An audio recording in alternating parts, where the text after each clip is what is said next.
तो आज से मैं शुरू करने वाली हूँ क्लास 8 का chapter fundamental rights, fundamental duties and directive principles of state policy.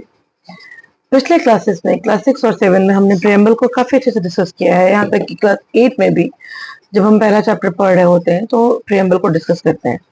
तो प्रियम्बल क्या है? सोल ऑफ द कॉन्स्टिट्यूशन है और जिसमें राइट्स की बात की गई है, पूरे कॉन्स्टिट्यूशन का साथ दे दिया गया उसके अंदर। प्रियम्बल के आइडियाज को इम्प्लीमेंट करने के लिए, कॉन्स्टिट्यूशन को आइडियाज को इम्प्लीमेंट करने के लिए बहुत जरूरी होता है कि संविधान ने हमें कुछ अधिकार दिया होता है। इसको कहते हैं मूलभूत अधिकार या फंडामेंटल राइट्स। अगर संविधान ने ये मूलभूत अधिकार नहीं दिए होते, ये फंडामेंटल राइट्स नहीं दिया होता, तो डेमोक्रेसी कभी सक्सेसफुल नहीं होती या डेमोक्रेसी होती ही नहीं। अब फंडामेंटल राइट्स क्या है? फंडामेंटल राइट्स वो राइट्स है जिनके लिए हम कोर्ट के अंदर क्लेम कर सकते हैं। अगर एक लाइन में कहा जाए तो fundamental rights are justiciable in courts. कौन कौन से फंडामेंटल राइट है? 6। तो हमारे 6 फंडामेंटल राइट्स हैं। Right to equality, right to freedom, right against exploitation, right to freedom of religion, cultural and educational rights और सबसे बड़ा राइट टू कॉन्स्टिट्यूशनल रेमेडी। मतलब देखा जाए तो आर्टिकल 14 से लेके आर्टिकल 26 तक सिर्फ और सिर्फ फंडामेंटल राइट्स की बातें की गई हैं। राइट टू इक्वलिटी जो आर्टिकल 14 टू 18 में है, फिर राइट टू फ्रीडम जो 19 टू 22 में है, राइट अगेंस्ट एक्सप्लॉयटेशन, ये सारे राइट एपिसोड दर एपिसोड डिस्कशन किए जाएंगे। राइट टू इक्वलिटी के बारे में थोड़ा सा तुम लोगों ने क्लास 7 में ही पढ़ा है। तो क्या कहता है राइट टू इक्वलिटी? ये राइट इक्वलिटी की बात करता है। किस तरह की इक्वलिटी? इक्वलिटी बिफोर लॉ, कानून की नजर में सब बराबर है। Equality of what? Equality of opportunity. Equality of what? Equality of political participation. इसके अलावा इसमें अनटचेबिलिटी को भी हटाया है। इसके अलावा इसमें स्पेशल टाइटल्स को भी हटाया है। तो ये इंट्रोडक्टरी एपिसोड है। इसके बाद फिर जितने शॉर्ट वीडियो आएंगे स्टेप बाय स्टेप हम इस चैप्टर को डिस्कस करते चलेंगे। तब तक के लिए स्टे ट्यून्ड। तो क्या कहता है राइट टू इक्वलिटी?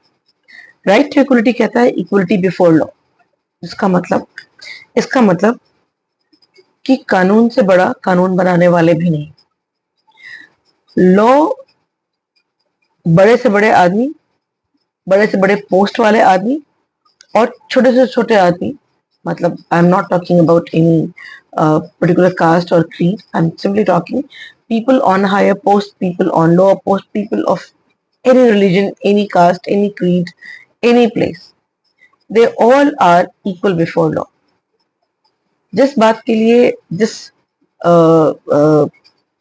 जुर्म के लिए सजा जो मुकर्रर की गई है भारतीय पीनल कोड के तहत, वो सजा सबके लिए बराबर होगी, न्याय सबके लिए बराबर होगा। ये बात और है कि पिछले साल जून में हमने कानून के आंखों की पट्टी खोल दी है ताकि कानून ज्यादा विजिलेंट हो सके। उसके पहले कानून पे जो पट्टी बंधी हुई थी, इसका मतलब था कि कानून किसी को देखकर पार्शियलिटी ना करे। राइट। तो ये आंखें खोल के भी किया जा सकता है। ये हमारी सरकार का एक बहुत ही इम्पोर्टेंट स्टेप है जिसका मैं तहे दिल से स्वागत करती हूँ। तो इक्वलिटी बिफोर लॉ का मतलब होता है everyone is equal in the eyes of law. ये बात समझ में आ गई। इसके बाद होता है प्रोहिबिशन और discrimination on ground of what?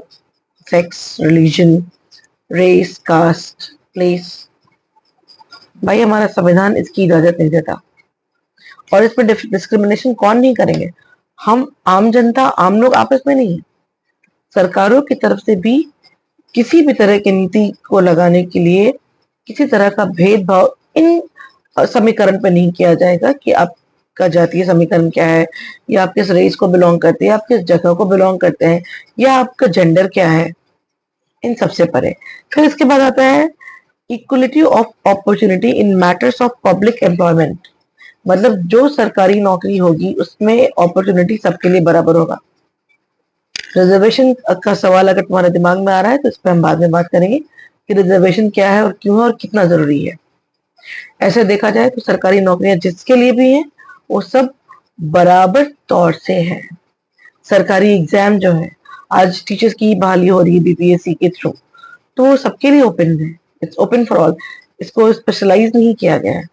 और इक्वलिटी की जब हम बात करते हैं तो आर्टिकल 70 ने अबोलिशन ऑफ अनटचेबिलिटी को हटाया, ये कोई छुआछूत की बात नहीं चलेगी इसके अंदर, टाइटल्स को भी हटाया और छुआछूत को भी हटाया, ये है राइट टू इक्वलिटी।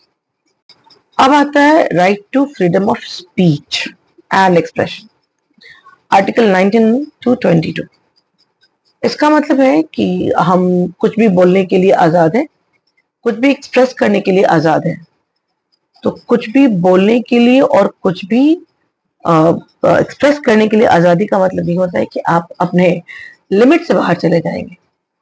आज की तारीख में वोटिंग, और अभी न्यूज पे एक बड़ा जबरदस्त मध्य प्रदेश का केस हाईलाइट हो रहा है, जिसमें वहां के एक सिटिंग मिनिस्टर ने कैप्टन कुरैशी के ऊपर भद्दा कमेंट किया है। तो फ्रीडम ऑफ एक्सप्रेशन आपको इसकी इजाजत नहीं देता कि आप किसी की डिग्निटी के साथ खेल जाइए या कमेंट कीजिए। फ्रीडम ऑफ एक्सप्रेशन अपनी बातों को तरीके से रखने के लिए दिया गया है। तो इसमें और क्या क्या इसके हैं, आप बहुत आराम से पीसफुली विदाउट आर्म्स इकट्ठे हो सकते हैं, सरकार के अगेंस्ट भी इकट्ठे हो सकते हैं, उनके अगेंस्ट बातें कर सकते हैं, बट वो आर्म्ड नहीं होना चाहिए, वो डिस्ट्रक्टिव नहीं होना चाहिए, डिवास्टेटिंग नहीं होना चाहिए। फिर है जैसे हम एसोसिएशन फॉर्म करते हैं, यूनियंस बनाते हैं, इसका फ्रीडम है। फिर हम देश में कहीं भी अपने एसोसिएशन के लिए या राइट टू एक्सप्रेशन के लिए मूवमेंट कर सकते हैं। कभी कभी इस मूवमेंट पे रोक लगा दी जाती है अगर कोई इमरजेंसी का स्टेट होता है। अभी 5 साल पहले कोरोना के स्टेट में हमने मूवमेंट पे, हमारी सरकारों ने मूवमेंट पे बैन किया था, सिर्फ इमरजेंसी सर्विस और सिचुएशन बेस्ड लोगों को ही मूवमेंट का परमिशन था। फिर freedom to reside and settle in any part of India. अब भाई बिहार वाले कहे कि हम यूपी वालों को नहीं रखेंगे, यूपी वाले कहे कि हम एमपी वालों को नहीं रखेंगे, तो फिर हम एज ए यूनियन कैसे काम करेंगे? नहीं कर सकते ना।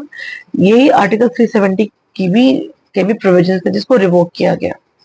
तो हम इस देश के अंदर कहीं पे भी सेटल डाउन करने के लिए राइट टू फ्रीडम और भी चीजें प्रोवाइड करता है, जैसे कि हम अपने मन का कोई भी जॉब कर सकते हैं, कोई भी ट्रेड, कोई भी बिजनेस कर सकते हैं। फिर इसके अलावा राइट टू फ्रीडम के अंदर एक प्रोविजन है जिसमें अगर आपको जबरदस्ती गिरफ्तार किया गया है तो आप उसके अगेंस्ट एक्शन ले सकते हैं। आप protection of your life is also the part of right to freedom. Then right to education is also the part of right to freedom. ये एक्सटेंडेड है, मतलब राइट टू फ्रीडम से निकल के ये और भी राइट्स हमें मिले हैं। बहुत जरूरी है बच्चों हमें हमारे राइट्स को जानना। अगर हम अपने राइट्स को नहीं जानते हैं और सही एज में नहीं जानते हैं तो कई बार हम बहुत बड़ी गलतफहमी में रहते हैं या इल्यूजन में रहते हैं कि नहीं, ये हमारी सरकार हमारे लिए नहीं कर सकती या ये हमारा प्रोविजन नहीं है। प्रोविजंस क्या है? प्रोविजंस को बहुत टॉटेड रूप से भी पेश किया जाता है। तो स्कूल के अंदर जब पढ़ाई हो रही होती है तो उस वक्त इसको सिर्फ एज ए क्वेश्चन आंसर या एग्जामिनेशन के लिए नहीं देखना होता है, इसको देखना होता है कि हम पोलिटिकल साइंस पढ़ रहे हैं, सिविक्स पढ़ रहे हैं, तो हमें ये जानकारी होनी चाहिए अपने देश के बारे में। जब हम कॉन्स्टिट्यूशन पढ़ रहे हैं तो हमको पता होना चाहिए अपने संविधान के बारे में। और जब हम राइट्स पढ़ रहे हैं, खासकर फंडामेंटल राइट, तो हमको पता होना चाहिए कि हमारे फंडामेंटल राइट्स कहाँ है और कहाँ कहाँ इम्प्लीमेंटेड है। बहुत जरूरी होता है। तो ये राइट टू फ्रीडम 2 पार्ट में आया है। आई होप आप सब समझ गए हो। कोई भी query you can put it in the comment and I will answer your question. अब इस एपिसोड में हम बात करेंगे right against exploitation and right to freedom of religion. ये आर्टिकल 23 से लेकर 28 तक कॉन्स्टिट्यूशन में एनश्राइंड है। Right against exploitation, human trafficking, human trade, इसके अलावा चाइल्ड लेबर, इन सबको प्रोहिबिट करता है आर्टिकल 23 एंड 24, और ये राइट हमें देता है कि अगर हमें कोई सेल पर्पस के लिए, ट्रेडिंग के लिए इस्तेमाल कर रहा है ह्यूमन बीइंग का या ह्यूमन ऑर्गन्स का, खैर ये तो बहुत दूसरी बात हो जाती है, ह्यूमन ऑर्गन वो अलग कहानी है, लेकिन ह्यूमन का trafficking and trade strictly prohibited और child labour is strictly prohibited. फिर आती है बात right to freedom of religion की, आर्टिकल 25 से 28। ये बड़ा इंपॉर्टेंट है क्योंकि हमारा प्रेम्बल शुरू होता है, we the people of India have solemnly resolved to constitute India into socialist secular। Secular का मतलब होता है state will not have any religion, तो ये स्टेट की बात हो गई। Right to freedom of religion का मतलब होता है कि I am free to adopt, profess, have faith and practise in any religion of my choice. I, being a Hindu girl, can have all my faith into Christianity. I can abide by certain rules of Islam, or I can opt any of the religion of the world without getting converted or getting converted. It's my choice. So this is called right to freedom of religion. Plus जितने भी धार्मिक board है वो free है अपने अपने धर्म को चलाने के लिए और धर्म से संबंधित ऐसी बातों को करने के लिए जिसका देश के ऊपर कोई नुकसान ना हो। ठीक है, कोई भी ऐसा स्कूल या कॉलेज जो कंप्लीटली स्टेट फंड से चल रहा है वो किसी भी तरह का रिलीजियस स्क्रिप्चर, रिलीजियस डायरेक्टिव नहीं दे सकता है। जैसे if I belong to DOV, so my school is not being funded by this state authority. So our school management is all free to impart the ethics and values of Arya Samaj. इसी तरह से जितने भी religious based schools college हैं, अगर वो state funding से नहीं है तो दे आर फ्री। स्टेट कभी इंटरवेन भी नहीं करेगा, ये भी right to freedom of religion कहता है। और प्रैक्टिसिंग और professing and being someone else, ये भी हमारा संविधान हमको अलाउ करता है। किसी पर्टिकुलर फेथ को मानने के लिए हमको कन्वर्ट होने की जरूरत नहीं है। I being Hindu can be anything, और if I want to get converted, ये भी मेरा अपना चॉइस है। Thank you very much. Article 29 and 30 of Indian constitution talks about right to cultural and educational right. ये क्या है कल्चरल एंड एजुकेशनल राइट? तो हमारे देश में बहुत तरह की डाइवर्सिटी है और हर रिलीजन का, हर कम्युनिटी का एक कल्चरल एम्बेडमेंट होता है, राइट?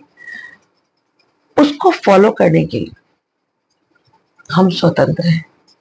जैसे आज से कोई 10-12 साल पहले महाराष्ट्र के अंदर एक बड़ी जंग छिड़ी थी, वहाँ मैं नाम नहीं लेना पसंद करूंगी, बट पॉलिटिकल अथॉरिटीज ने नॉर्थ इंडियंस पे, खासकर बिहारियों पे, उत्तर प्रदेश के लोगों पे बड़े जुल्म ढाना शुरू किया था कि आप यहाँ रह के छठ पूजा नहीं कर सकते, जो हमारा कल्चरल राइट है। इसी तरह से एक स्टेट जहाँ पे, जैसे मान लो हम बिहार के लोग हैं, तो ऐसा थोड़ी ना है कि हम यहाँ सिखों की जो कम्युनिटी है उसका जो फेथ है उस पर रोक टोक लगाएंगे। कल्चर को डेवलप करना, कल्चर को कैरी फॉरवर्ड करना, ये हमें संविधान ने दिया है, इस पे कोई आड़े नहीं आ सकता। और एजुकेशनल राइट, अब ये राइट टू एजुकेशन और एजुकेशनल राइट अलग है।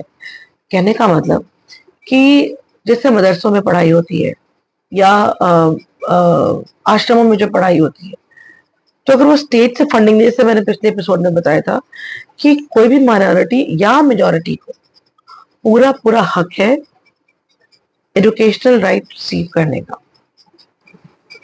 यहाँ पे संविधान कहता है माइनॉरिटीज को स्टेट असिस्ट करेगा ताकि उनके कल्चरल और एजुकेशनल राइट पे कोई आंच नहीं आए। लेकिन माइनॉरिटी ही क्यों, मेजॉरिटी में भी तो बहुत सारी चीजें हैं, अलग फेथ है, अलग पेव्ड वे है जहां पे लोग चाहते हैं कि वो फॉलो किया जाए। तो चलो कॉन्स्टिट्यूशन के प्रोविजन पे हम ज्यादा सवाल नहीं उठाएंगे, लेकिन अगर रेमेडीज है, अमेंडमेंट है, तो ये अमेंडमेंट लाना चाहिए, इसको माइनॉरिटी से हटा के ये अधिकार सबको मिलने चाहिए। क्या अधिकार? कि हमारा जो कल्चर है वो किसी के अधीन ना आए और इसको प्रॉस्पर करने का पूरा पूरा हक मिले। मतलब जो प्रीचिंग है मेरे पर्टिकुलर कम्युनिटी की, मेरे कल्चर की, इसको इम्पार्ट करने का जो राइट है वो हमसे छीना ना जाए। Thank you very much. अब भारत के संविधान ने ना सिर्फ हमको अधिकार दिए हैं, बल्कि इन अधिकारों की सुरक्षा का भी पूरा पूरा बंदोबस्त कराया है। राइट टू कॉन्स्टिट्यूशनल रेमेडी, नाम सुना है कभी? भारतीय संविधान का आर्टिकल 32 और 226 इसके बारे में बात करते हैं। क्या है ये कॉन्स्टिट्यूशनल रेमेडी? ये वो चीज है कि अगर हमको लगता है कि हमारे मौलिक अधिकारों का हनन कर लिया गया है, किसके द्वारा? सरकार और सत्ता के द्वारा, तो हम कोर्ट में मूव कर सकते हैं। इसके 5 प्रकार या तरीके आप बोल सकते हैं। 5 रिट्स होते हैं जो फंडामेंटल राइट्स के फेवर में अगर किसी ने एक्सप्लॉइट किया तो जाते हैं। और कौन कौन से हैं? वो है habeas corpus, mandamus, quo warranto, certiorari and prohibition. कौन कौन से? Habeas corpus, quo warranto, certiorari, prohibition and mandamus. अब ये क्या चीज है, इसको समझना बहुत जरूरी है। हिबियस कॉर्पस बात करता है कि पुलिस के द्वारा किसी भी व्यक्ति को अनलॉफुली अगर डिटेन किया गया है वो कोर्ट में मूव कर जाएगा। मैंडामस क्या है भाई? तो किसी कंसर्न अथॉरिटी ने, सरकारी अफसर अधिकारी ने अपने काम को ठीक से नहीं किया तो उसके काम को ठीक से करने के लिए कोर्ट उनको आदेश दे सकता है। प्रोहिबिशन क्या होता है? Prohibition normally superior court lower court को आदेश देता है कि भाई जहां तुम्हारा मैटर नहीं है वहां नाक नहीं घुसाओ। क्वो वारंटो क्या है? क्वो वारंटो है कि भैया जो फर्जी लोग काम करते हैं, कि माने जो जिसके पास प्रॉपर डॉक्टर की डिग्री नहीं हो, डॉक्टर बन के बैठा हुआ है, जिसने कमीशन क्वालिफाई नहीं किया और वो कलेक्टर बन के बैठा हुआ है, ऐसे किसी सूरत में कोर्ट सीधा सीधा बोलता है कि भैया तुम यहां से हटो, ये तुम्हारा काम नहीं है। और फिर आता है सर्टिरोरी। इसका मतलब होता है कि सुपीरियर कोर्ट लोअर कोर्ट से तलब कर सकता है, भाई इस पर्टिकुलर मैटर में तुम्हारे पास जितनी इंफॉर्मेशन है मुझे पास ऑन करो। तो ये 5 रिट हैं जो जनता के फेवर में है, जिसको संविधान सभा के लोगों ने आम जनता के लिए, जिनको लगता था लग सकता था, लगा होगा कि शायद जो फंडामेंटल राइट हम प्रोवाइड कर रहे हैं सत्ताधारियों के द्वारा अगर ना दिया जाए, उल्लंघन किया जाए, तो ये आम जनता क्या करेगी? आम जनता कोर्ट का दरवाजा खटखटाएगी, ये हेबियस कॉर्पस लेगी, ये अमेंडमेंट्स लेगी, ये प्रोहिबिशन लेगी, ये क्वो वारंटो लेगी, ये सर्टिरोरी लेगी। 5 रिट याद रखना। Thank you very much. अब बात करेंगे रिस्ट्रिक्शन ऑफ फंडामेंटल राइट के लिए अगले एपिसोड में। Fundamental right, fundamental right, fundamental right, बहुत हो गया राइट राइट, इस पर रिस्ट्रिक्शन भी है। अब right to freedom of movement है, गर्मी छुट्टी आएगी तो घूमने जाएंगे, लेकिन सरकारें इस पे रोक लगा सकती हैं। कब? जब कोई ऐसी बात हो जाए, नेशनल सिक्योरिटी खतरे में हो, नेशनल इमरजेंसी हो, देश के ऊपर कोई वित्तीय संकट हो, या देश के अंदर कोई ऐसी बीमारी फैली हो जो लोगों के कमोशन से और बढ़ जाए। हुआ था ना अभी कोरोना के समय में, 5 साल हो गए लॉकडाउन को, तो लॉकडाउन के अंदर फ्रीडम ऑफ मूवमेंट, फिर सरकार कहती है राइट टू फ्रीडम है भाई, आपको जो भी इच्छा करे वो आप नौकरी कर सकते हैं। तो इसका मतलब थोड़ा ना कि हम जुआ खेलने बैठ जाए, हम ह्यूमन ट्रैफिकिंग करें, हम ड्रग सप्लाई करें, ऐसा थोड़ा ना होता है। हाँ, ऐसा होता है क्या? साथ में फंडामेंटल राइट का रिस्ट्रिक्शन कहाँ है? अब मैं अपने नाम के आगे डॉक्टर लगा दूं, ना पीएचडी किया मैंने, ना रिसर्च किया, और डॉक्टर लगा दूं, या मैं एक मेडिकल प्रैक्टिशनर बन जाऊं, मुझे थोड़ी बहुत कारीगरी आती है तो मैं अपने आप को कंप्यूटर इंजीनियर डिक्लेयर कर दूं, क्या मेरे पास एक कंट्रोल सिस्टम है तो मैं अपने आप को इस शहर का डीएम डिक्लेयर कर दूं। ये नहीं है हमारा फंडामेंटल राइट। हमको कोई भी जॉब अक्वायर करने के लिए उस टेस्ट को पास करना है, उस पढ़ाई को पूरी करनी है, उस डिग्री को एक्वायर करना है। स्किल्स की बात अलग है। अब हम जापान और दूसरे कंट्री का कोई एग्जांपल यहाँ पे साइट नहीं करना चाहते, हम जहाँ है उसकी बात कर रहे हैं। तो हमारे यहाँ स्किल्स के साथ साथ क्वालिफिकेशन मैटर करता है। हो सकता है कि मेरे पास बहुत अच्छा स्किल हो ऑपरेट करने का, लेकिन हम नहीं कर सकते कि मेरे पास वो डिग्री या सर्टिफिकेट नहीं है। आ रही है बात समझ में? तो ये सब है तुम्हारा रिस्ट्रिक्शंस ऑन फंडामेंटल राइट। और सबसे बड़ी बात, फ्रीडम ऑफ एक्सप्रेशन का मतलब किसी को जलील करना नहीं, किसी को अनडिग्निफाइड करना नहीं, सरकार के अगेंस्ट बेवजह का दुष्प्रचार करना नहीं। कभी कभी ऐसे केस में बड़ा उल्टा पड़ता है लोगों के सर पे जब सरकारें एक्शन में आती हैं, और कभी कभी आपस में भी ऐसी बातें हो जाने पर लोग मानहानि का दावा कर देते हैं। अभी एक एयरक्राफ्ट में 48 लाख का रिइंबर्समेंट हुआ है, जानते हो तुम लोग? तो यहाँ पे हमारा खत्म होता है फंडामेंटल राइट्स। अब मिलेंगे फंडामेंटल ड्यूटीज के साथ। And remember, every right has a corresponding duty. Till then, take care.